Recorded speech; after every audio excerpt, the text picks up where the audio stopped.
সাবেক খাদ্যমন্ত্রী কামরুল ইসলামকে আটক করেছে ঢাকা মহানগর গোয়েন্দা পুলিশ। সোমবার রাতে তাকে রাজধানীর উত্তরা থেকে আটক করা হয়। বিষয়টি নিশ্চিত করে ডিএমপির অতিরিক্ত পুলিশ কমিশনার রেজাউল করিম মল্লিক বলেন, সাবেক খাদ্যমন্ত্রী কামরুল ইসলামকে রাজধানীর উত্তরা থেকে আটক করা হয়েছে।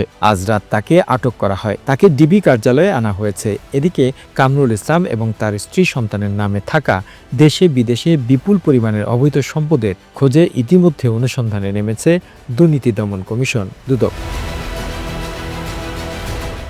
গত 14 অক্টোবর দুদকের প্রধান কার্যালয়ে এই সিদ্ধান্ত নেয় বলে জানান সংস্থার উপপরিচালক এবং জনসংযোগ কর্মকর্তা মোহাম্মদ আক্তারুল ইসলাম। দুদক সূত্রে জানা যায়, সাবেক খাদ্যমন্ত্রী ও আইন প্রতিমন্ত্রী এবং ঢাকা 2 আসনের সাবেক সংসদ সদস্য মোহাম্মদ কামরুল ইসলাম নিজের এবং তার স্ত্রী সন্তানদের নামে দেশ বিদেশে বিপুল পরিমাণ অবৈধ সম্পদ গড়ে তুলেছেন। আইন প্রতিমন্ত্রী থাকাকালে তিনি আদালতের বেশিরভাগ কর্মচারী নিয়োগের ক্ষেত্রে দুর্নীতি ও অনিয়মের মাধ্যমে কোটি কোটি টাকা ঘুষ গ্রহণ করেছেন। খাদ্যমন্ত্রী থাকা অবস্থায় দুর্নীতির মাধ্যমে ব্রাজিল থেকে নিম্নমানের গম ক্রয় করে সরকারের কোটি কোটি টাকা আত্মসাৎ করেছেন কামরুল ইসলাম।